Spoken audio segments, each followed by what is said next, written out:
The world awaits a Mr. Fix-It, the man with a plan. Is Europe preparing the way for him? The name of the message is Europe getting ready or ready for the Antichrist. So I'm not going to put much of the emphasis on the Antichrist. Thank God I don't know who he is, and don't wish me to know who he is. I'm going to put the emphasis on Europe, and I want to tell you something. Very few times in my short life, I got to the point where I nearly passed out just from seeing something or being in the presence of something. I normally try to keep my act together and to pretend that I'm fine and I'm tough and everything is fine. And the first time I led a group up on the Temple Mount, which I don't do anymore, the place is completely given to Satan, I believe. The first time I came, I approached the Dome of the Rock, and then, of course, I stood right in front of that marble slab, and I saw that face of the beast looking right at me. And you can clearly see that it's that marble slab on that corner, and this is what you get to see. And by the way, that's a natural formation of the marble. Nobody painted, nobody created that. This is what the marble had inside when they placed it over there. And I remember I saw it and I nearly passed. I felt such demonic presence right there. I totally believe that starting from Ezekiel 8 and then 10, the Spirit of God left that place long ago. I mean, on and on to the Mount of Olives and departed from that place, and as people worshiped Tammuz and other deities in that place and completely abandoned the worship of the true and the living God. So the temple was still there when nobody really worshiped God in that temple, and that could be the picture of many of the churches nowadays. The buildings are beautiful, facilities are so great, but is it really truly Jesus that is being worshipped in those places? And so, next time is when I visited the upper room and I was walking with my group downstairs from the upper room. And again, I nearly passed out, and I didn't know why. And about 2 weeks later, the municipality of Jerusalem trimmed some of the plants on the railing that led to one of the upper rooms nearby, and I saw the symbol of the Freemasons, and apparently I was standing in front of lodge number 2 of Har Zion, Mount Zion, which is one of the 3 most important Freemason lodges in Israel. Now, I didn't know it's there until a couple weeks later. But the third time it happened to me, it was last month. I arrived in Europe, in Amsterdam.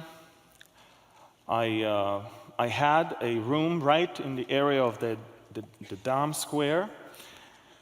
And I remember, got off the cab, got into my room, and then immediately put the stuff and went out to walk around. And within 2-3 minutes, I ran back to my room. And I was there to write something, to have several meetings there. And every single time I left my room outside, within 10 minutes, I ran back. I couldn't even breathe. And the Lord spoke to me and then we had an interview with Jan. The last one I had was from my hotel room in Europe. And that is the moment it dawned to me. I am in the heart of the kingdom of the prince of this world. And I am in the heart of the place that is already prepared for the rise of the Antichrist. And let me tell you, I try not to be sensationalist. I hate those things that people try to throw names and places, but I never, ever bought that thing that the Antichrist is a Muslim, simply for 3 reasons. One, I don't know a single Jew that will ever claim that a Muslim is his Messiah, including myself. 2, I don't know any single Muslim that will have peace with the Jews. And 3rd, I don't know a single Muslim leader that will actually allow the Jews to have a temple on the Temple Mount. So, that alone is, to me, absurd to even think about. However, looking at the history of my people and seeing, even in the recent years, the way we view world leaders coming from the western part of the world as they attempt to bring peace to Israel, the way the Israelis behaved when Bill Clinton arrived in Israel, to sign the Oslo Accord and all the ceremonies in the peace with Jordan, and the way Obama arrives in Israel and everybody's rolling the red carpets all around, even though we're not big fans of him. Even then, when he comes, everybody is so excited. I want you to understand, we're not excited about Muslim leaders, but we're very excited about Western worldly leaders. And Israel doesn't want to become like the Muslim world, but Israel always wants to become like the Western world. And it's interesting how Europe is really getting there. I've been reading Anne's book, Prayer of Daniel, which really changed my prayer life. Thank you. And of course, that gives me the chance to read again and again Daniel, because this is an amazing character in the Bible. And in his dream, we all know that there was that interpretation of that image made of 4 different materials: the head of gold, the chest of silver, the thighs of bronze, the legs of iron, and the feet partly of iron and partly of clay. We can see that image on the screen. We all understand that the head of gold was the Babylonians that were ruling at that time. And then we have the Medo-Persians, which is the breast and the arms of silver. The Greek Empire is the belly and the thighs of brass. The legs of iron are Rome, that ruled from 168 BC to 476 AD. And of course, the mystery has always been the feet of that big image, a feet that was a mix of iron and clay. And by the way, iron and clay cannot really mix. It's something that was doomed, was made to be not really united. And we can see, and I'm going to try to show you how I believe Europe, or Western Europe today, is indeed that which the stone that Daniel looked at is shattering, the feet. The first 4 empires were fulfilled in the scope of Bible history. We've seen it throughout, whether it's Old or New Testament, all the way through the Roman Empire. But the 5th one, the Roman Empire, the new one, is to continue until its final dissolution in the 5th century AD. And then, of course, we have the feet. The only unfulfilled part is the feet, as I said. Iron and clay cannot mix. And that means that we're going to look at a very weak, disunited power that ultimately will be broken and smashed by a rock. And who is the rock? I love it, Psalm 118, Matthew 21, Isaiah 8, Isaiah 28, 1 Peter 2, 6, 1 Peter 2, 8, 1 Corinthians 10, 4. The stone which the builders rejected has become the chief cornerstone. The stone which the builders rejected has become the chief cornerstone. This was the Lord's doing, and it is marvelous in our eyes. He will be as a sanctuary, but a stone of stumbling and a rock of offense to both the house of Israel, as a trap and snare to the inhabitants of Jerusalem. Behold, I lay in Zion a stone for a foundation, a tried stone, a precious cornerstone, a sure foundation. Whoever believes will not act hastily. Behold, I lay in Zion a chief cornerstone, elect, precious, and he who believes on him will by no means be put to shame. A stone of stumbling and a rock of offense, and all drank the same spiritual drink, for they drank of the spiritual rock that followed them, and that rock was Christ.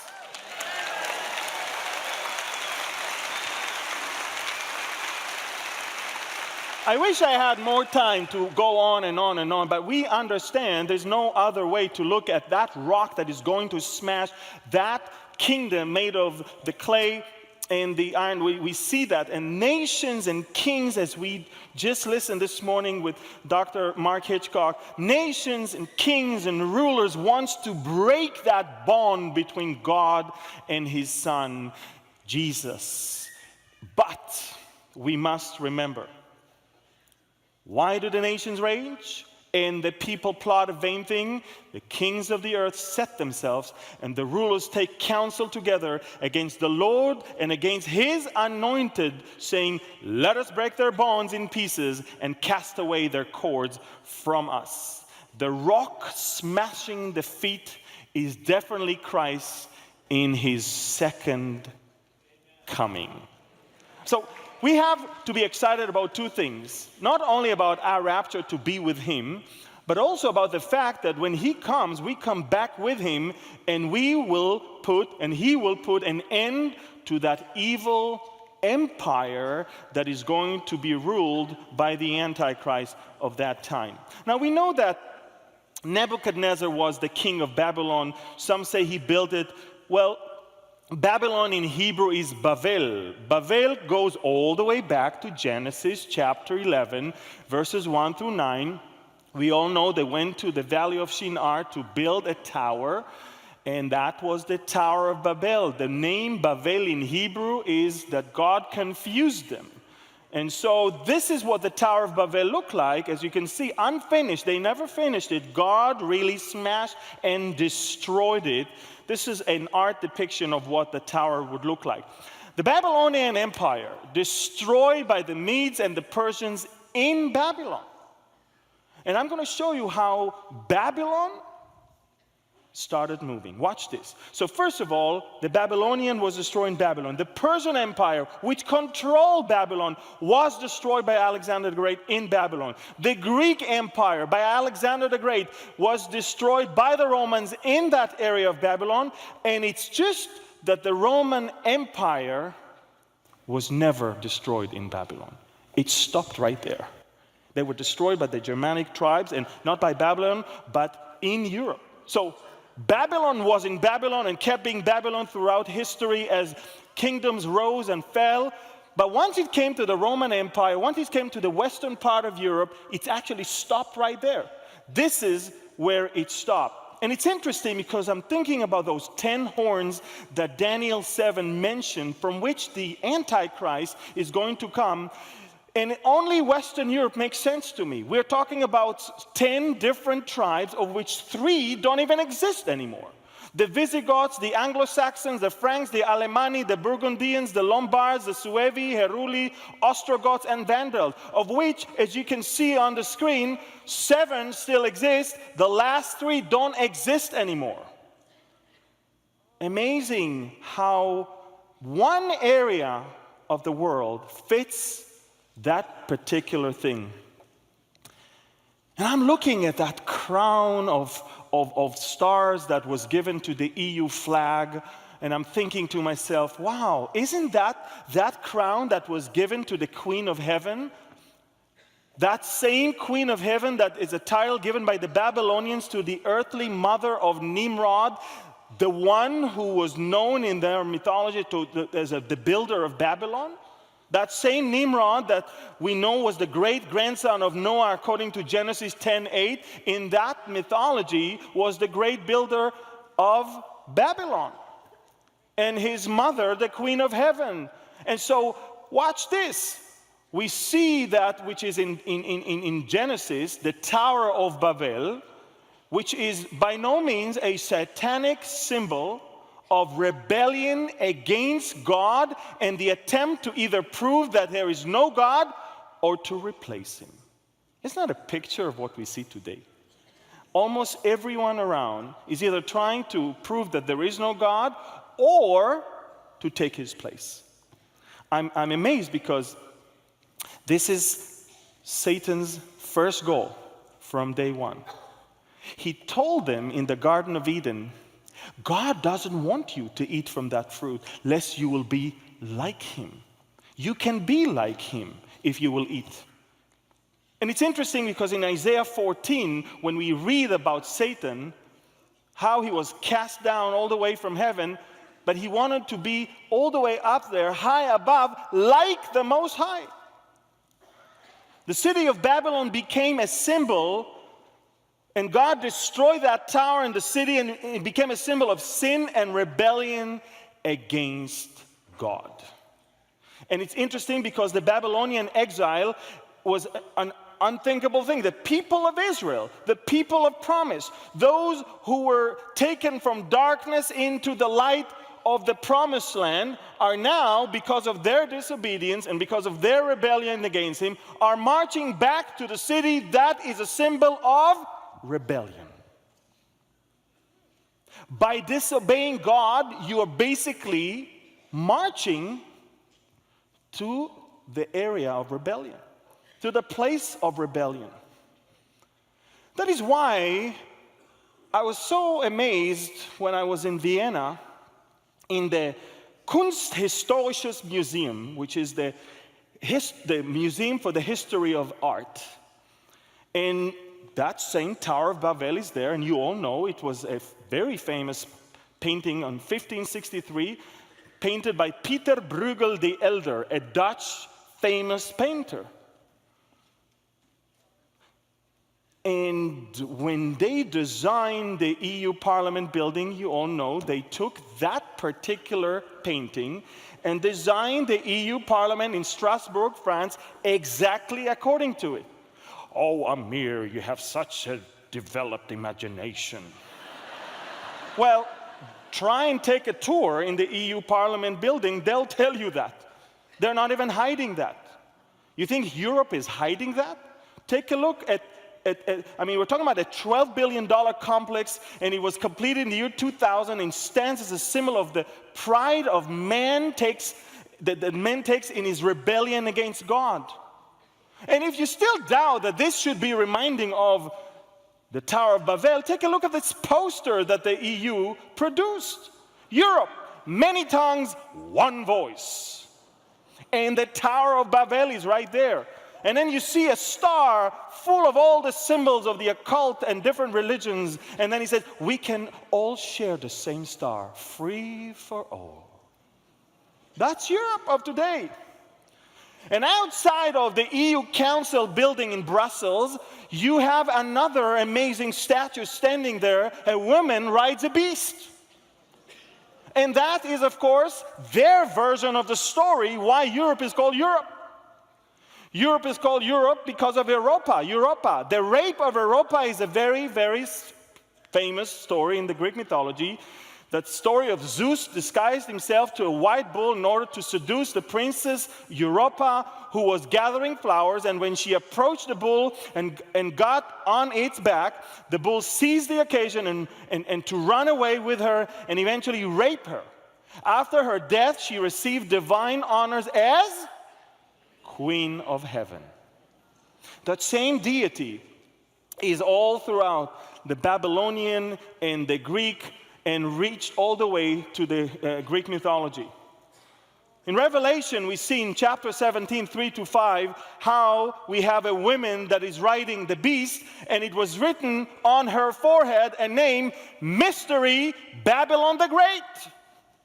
So watch this. The people that are actually putting that sculpture outside of the EU Council, they don't look at Revelation 17, they look at the story from the Greek mythology. John, in his mind, when he got the revelation about that which is going to happen in the end, can see in his mind that woman riding the beast, and he's calling her Babylon, Mystery Babylon the Great. It's interesting how Babylon started moving all the way towards the west. Actually, Babylon was invited by the west. In fact, Babylon is the west taking pride of being that.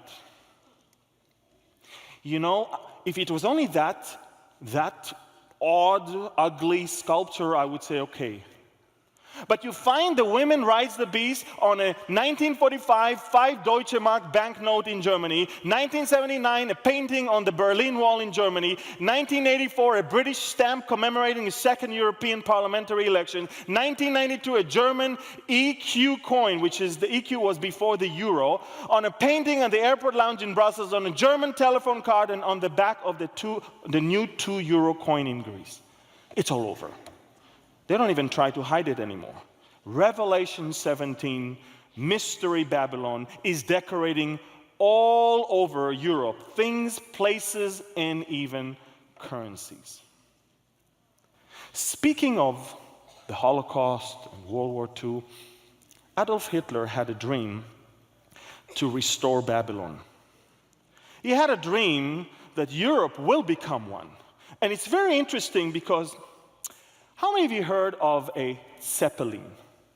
Zeppelin, the Zeppelin, that big, rigid airship, Okay, so we're talking about a Zeppelin. This is a type of a rigid airship that's named after the German Count Ferdinand von Zeppelin, a German guy who pioneered that airship development at the beginning of the 20th century. We all, of course, know the famous Lindenburg, of course, disaster in New Jersey, where more than 30 people died. But I want you to understand that there was a special area in Nuremberg where the Zeppelin would take off from and land, and it was called the Zeppelinfeld. Das Zeppelinfeld in a good German. Adolf Hitler hired a man called Albert Speer to design the Zeppelinfeld after the altar of Zeus, which was found in the city of Pergamon in Turkey. Now, probably you're saying, wait a minute, Hitler, Pergamon, Turkey, Zeppelin? Well, let me put together everything. The Pergamon Museum in Berlin, one of the most beautiful museums in a place called Museum Insel, which is the island of the museum, is hosting two of the most unbelievable artifacts. Now, you guys are all about, they are reproducing the Arch of Baal in New York City. That's a reproduction. I'm talking about the real deal that is in that museum. You see, you have to understand the city of Pergamon, which you can see only as a theater of that city, was a huge place. The people of Pergamon were the inventors and innovators, and they were known as probably the biggest, I would say, competition to Athens in those days. And they say that the city's Acropolis rivaled Athens. And the library that was there was second largest in the ancient world. That same library, General Mark Antony gave as a gift to Cleopatra.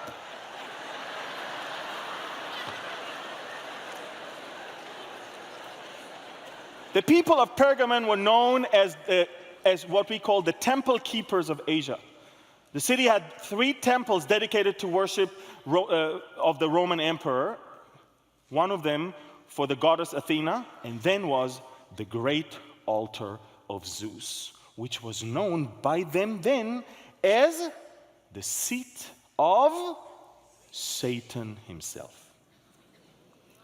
You know, there was a very famous Christian guy who lived there, and Revelation 2:13 will tell you about Antipas, who was one of the leaders of the Christian community in that particular place. He would not denounce Christ. They took him, they took a bull, they stuffed the bull, they took everything out of the bull, put that person inside, and roasted the bull. And the steam came out of the eyes of the bull, so he will denounce Christ. That was a satanic thing that was done right on the satanic altar, which is known as the seat of Satan. That's why the Revelation 2 says, he was killed among you where Satan dwells. It's interesting because since 1930, the altar of Zeus, known as the seat of Satan, is in Berlin, inside that museum. And that particular thing you see is the way Adolf Hitler asked Albert Speer to design Zeppelinfeld for all the marching and all the ceremonies of the Nazi troops and the Nazi party. He knew what he's doing. Not only that he wants to restore Babylon, he wants the seat of Satan to be right there. And if that's not enough, and you think I'm sailing with my imagination about Europe inviting Babylon, one of the other things that is in that museum is the Ishtar Gate to Babylon. In fact, this is one of the gates from Babylon that was taken from Babylon as is and brought to Germany by the archaeologists in the 1930s. So in that museum, you see the seat of Satan and the gate of Babylon. And you know, you don't have to think that all started in the 1920s or 30s or 40s. No, it started way before. You see, in Europe, we had horrific things that started then. Have you heard of the Knights Templar? Group of people, religious order that was established in 1118 AD, and they, of course, they were there to protect the pilgrims coming all the way to Jerusalem. And these people were given some territory in the church or the palace that King Baldwin II built right where the Dome of the Rock is today. Just so you understand, the Dome of the Rock on the Temple Mount started as a memorial that was built by the Muslims, converted into a Crusader church, and later on back to some Muslim mosque. And during that time of the Crusaders, the Knight Templars had a quarter there, and that's why they were called Knight Templar, the Knights of the Temple, because that's where the temple was standing. And you need to understand, these people were evil. But let me tell you how genius they were in being so evil. These people understood that anyone who wants to join the Crusaders has to basically march at least several months from Europe to the land of Israel. They realized that some of them might not come back home. In order to protect the people's possessions and money, they created the first ever in history checkbook. Did you know that it started by the Knight Templar? The checkbook that you have in your pocket started right then. What happened is, anyone who wanted to come to the Holy Land had to come to their office in Europe, give all their possessions, and receive a note.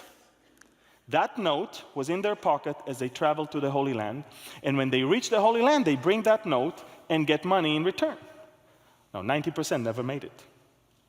So you understand, 90% died along the way. 90%, or the possessions of the 90% is now in the hands of the Knight Templars. And that tells you that their success was amazing. And by the year 1128, they were taken under a special protection of the Pope, and they became untouchable. You couldn't touch them. Ladies and gentlemen, they became the most richest organization on planet Earth of those days. They lasted only 200 years, but they were so evil. And by the way, the evil started being in the banking system since then. You'll see in a few seconds why. And these people started then, and then they moved on, and in their initiation, they had people spit on the cross of Jesus. They do many more things that I don't want to talk about right now, like sodomy, that was a right in their eyes, in their practice. And they had to acknowledge other deity which had some face of a goat. In fact, you can see what it looked like. They called him Baphomet. And that's the new deity that people who call themselves Knights of Templars, people who call themselves the defenders of the Christians, this is what they worship and demanded anyone who becomes a member of them to worship. It's interesting because the deity of God, or gods that looks like goats, can already go to Leviticus chapter 17 in verse 7. You can see that God talked to the people of Israel about it, and he didn't like them to do that. And in fact, and it's in Deuteronomy 17, but I want you to understand that God really warned them against this, because this is intolerable. God will not take it. This is, and here it is. Let me just see it, right a second. There you go. 17. Okay.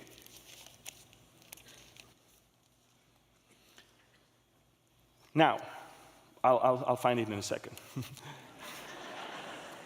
But I want you to know that not only that they worshiped the goat gods, deities, but they also were having prostitution and sexual immorality attached to it.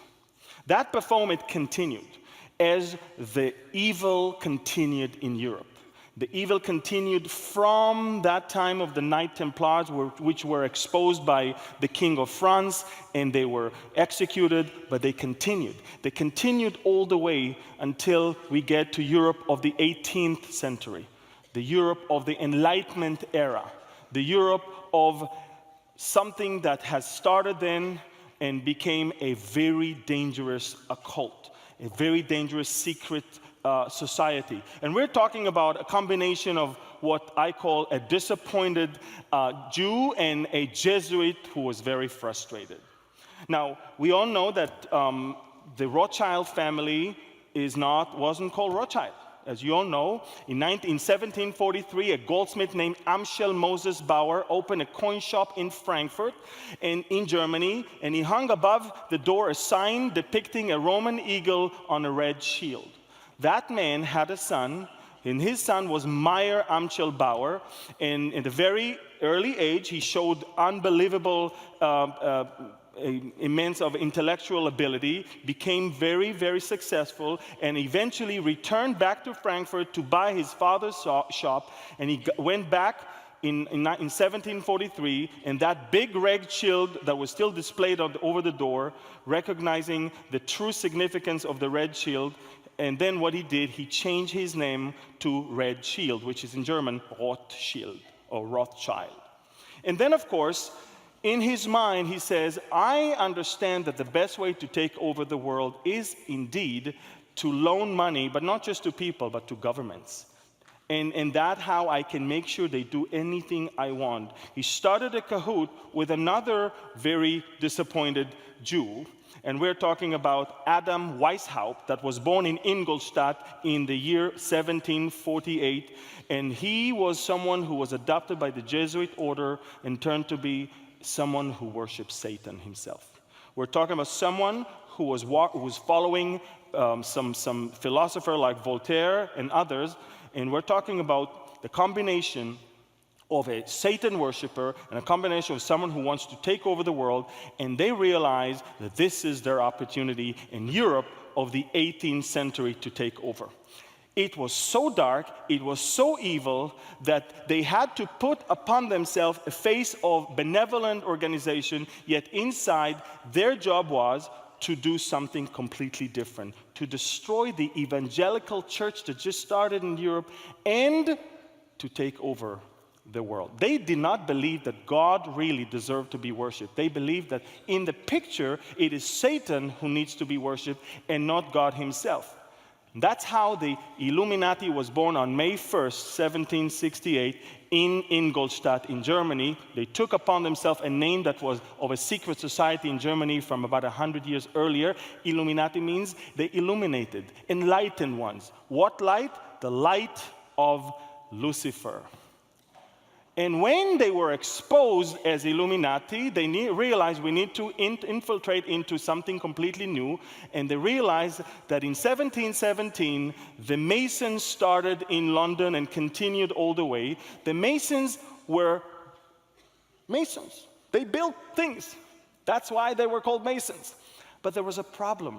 In Europe of those days, in the 1700s, no more cathedrals were built, no more big churches, no more big buildings. They were jobless. So the operative Freemasons became speculative Freemasons. They started dealing with the wrong things.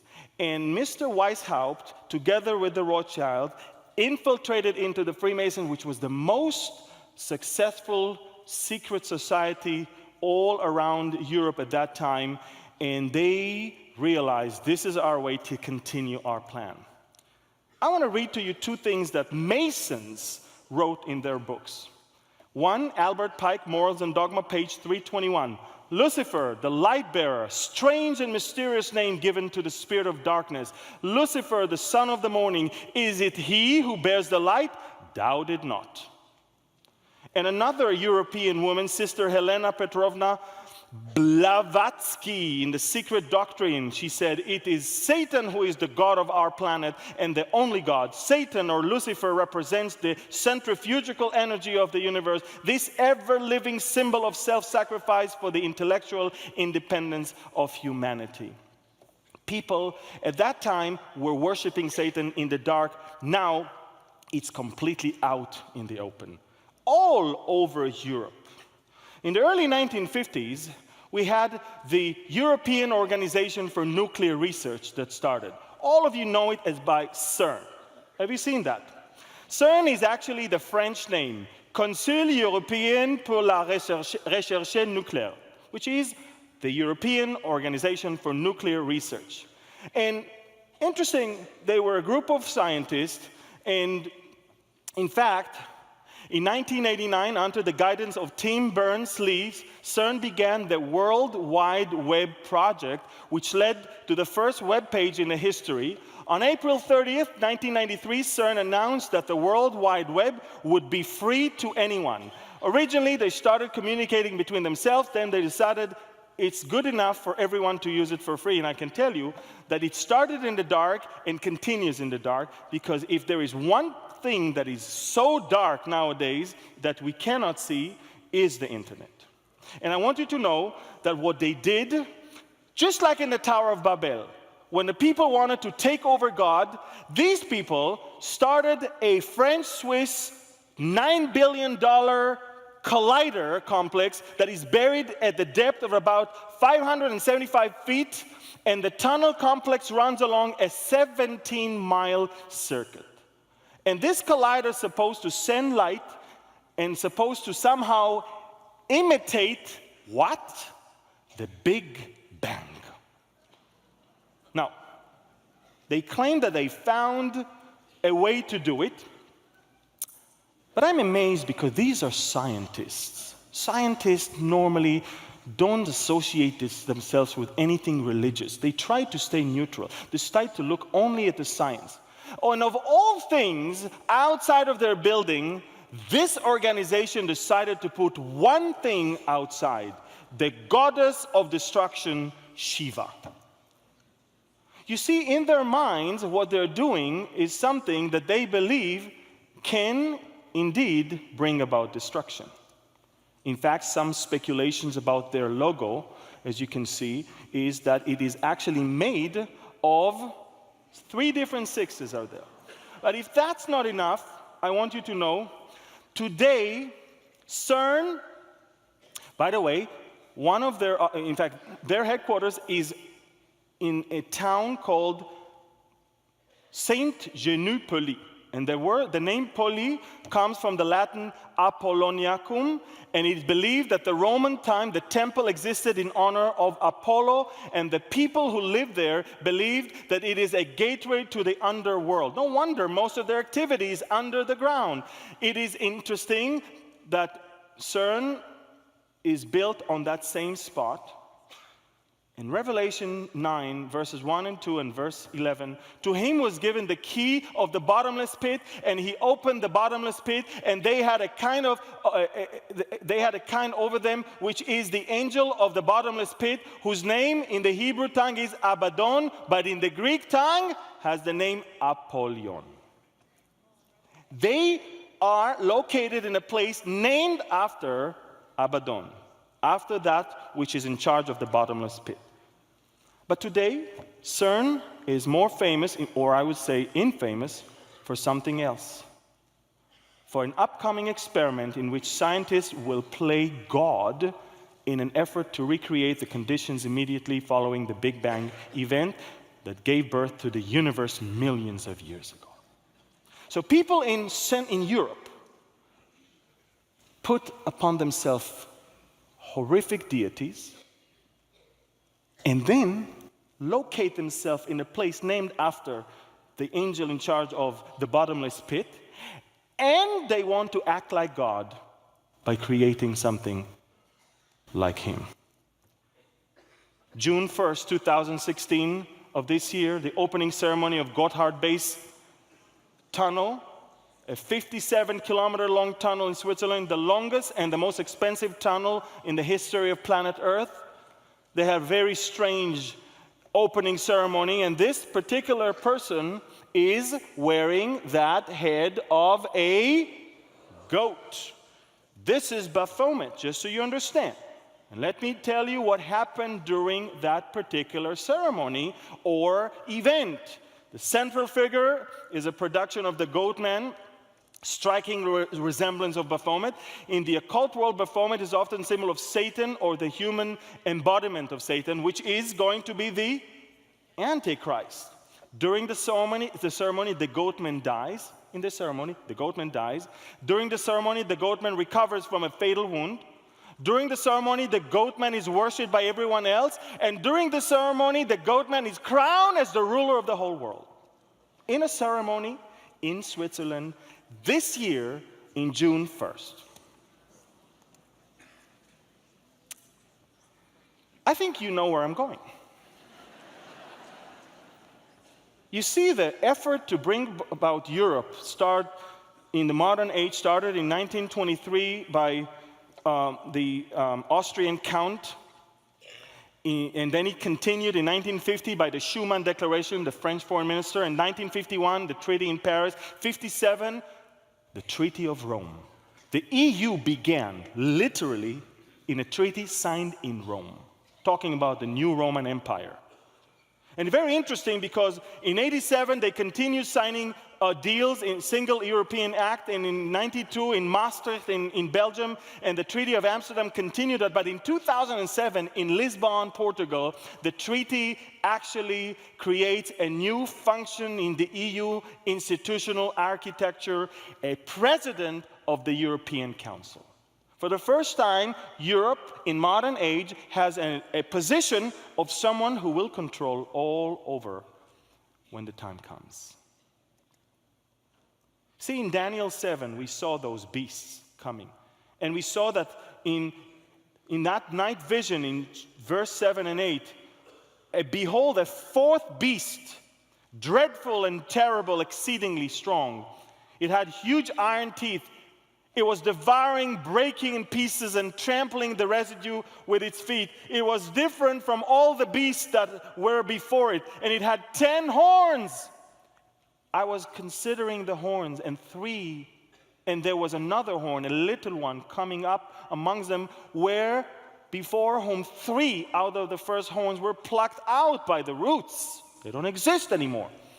And there, this little horn, he had like eyes of a man and mouth that's speaking pompous words. So think about it. From an area of once 10 tribes, as we can see, 3 were plucked out. That little horn, as you can see in that picture, is coming out with eyes and mouth that speaks those pompous words. Europe right now goes through a crisis, and you all understand. Every single day, immigrants are coming. I just want you to know that people are making good money from that. Why? Because human rights organizations are being rewarded money from people like George Soros to help those people. So before they even fall in the water, they're being picked up by a human rights organization so they can make money, take pictures, record it, and get money. So it is the easiest ever to get to Europe right now. The immigration to Europe, sometimes 6,000 a day. Look at those pictures. They're coming from different places, as you can see. And look at the map that shows they come from Northern Africa, they come from Syria, and they come all the way from Turkey. And these people know there is a place where we go. And it's not stopping in Hungary. It's not stopping in Italy. It's not stopping in Greece or Turkey. It's stopping in Germany, and it's stopping in Sweden, and you can clearly see where they seek asylum. The bigger the dark green circle is where they want to be. Sweden today, from 9 million people, 1 million Muslims. In Stockholm, more than half of the teenagers in high schools are Muslims. The same Sweden that criticizes Israel every day is now getting it.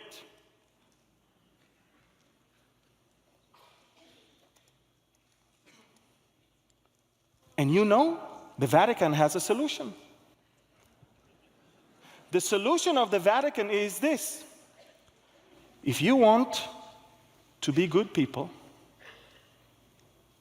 you just need to understand that you don't have to lose your faith in whatever it is, but just be good people.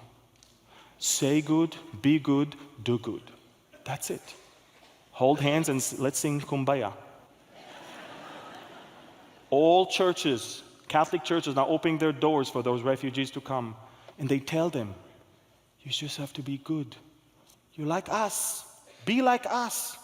There's a leadership crisis right now in Europe. Never before, people and governments were so far apart. They want to kick Merkel out. They want to kick the Swedish government out. They want to kick the French government out. They want to kick the German. They want to kick everyone out because what happens now is not according to the will of the people. So the Vatican stands right in between the government and the people and says, hey, don't worry. We're going to change them. They want to be good. They will be good. They ran from Islam, from radical Islam. All we need is to train them to just become good people.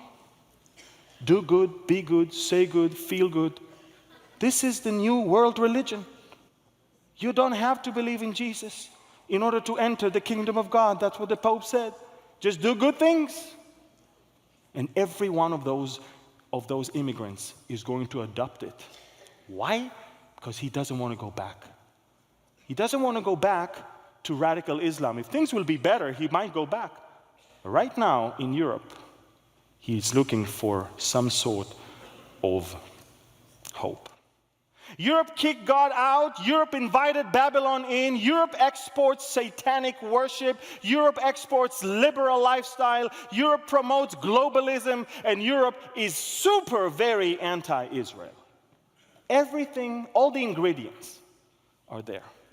The place is ready for someone to rise from that ashes of horrible moral condition and the leadership crisis. Someone is about to rise. Now watch this. Russia is going to attack Israel. Yes. Turkey will attack Israel. Yes. Iran will attack Israel. Yes. So, and they will be defeated by who? So Russia is gone. The Muslim world will give up from fighting against Israel. Islam is no longer important. America is irrelevant. America in Ezekiel is not even mentioned as doing anything but criticizing this whole thing and staying aside. If the young lions of Tarshish are indeed America. Europe is the only power that can rise and introduce peace to the Middle East. And Europe is ready to produce that man of sin, the man of evil, the son of perdition. He will come from there. And trust me, Jews have no problem accepting a European figure. They have big problem accepting anyone from the Arab Muslim world. This is pretty dark. If Europe is ready, the world is ready, the heathens are ready, the question is, are you ready? You see, we can get very discouraged by looking at what is going on. But Colossians 3 says in verses 1 and 2, if then you were raised with Christ, seek those things which are above, where Christ is, sitting at the right hand of God. Set your mind on things above, not on things on the earth. Amen? Amen. You see, if I keep looking at what's going on in the world, and particularly in Europe, I'll be depressed all my life. But my hope is not in this world. My hope is not in the deities of this world, in the people that are running this world. My hope is in Jesus Christ, that is sitting at the right hand of God the Father, and He's interceding for me day and night. Philippians chapter 3:20. For our citizenship is in heaven, from which we eagerly wait for the Savior, the Lord Jesus Christ, who will transform our lovely body that may be conformed, or lively, whatever, conformed to his glorious body according to the working by which he is able even to subdue all things to himself. So we need to remember where our citizen here is. We need to understand that we need to eagerly wait for our Savior to come and transform our body. Behold, we're all going to change. In the twinkling of an eye, the last trumpet. Isn't that great? All of us are going to be changed.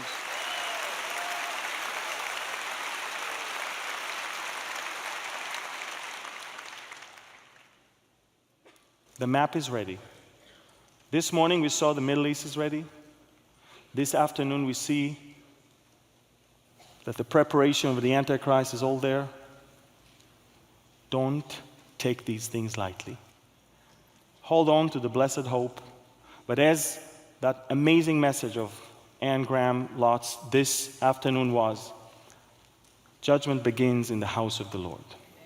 And we need to search ourselves. And we need to get ready. And we need to be prepared because, again, soon and very soon, we are going to see the King.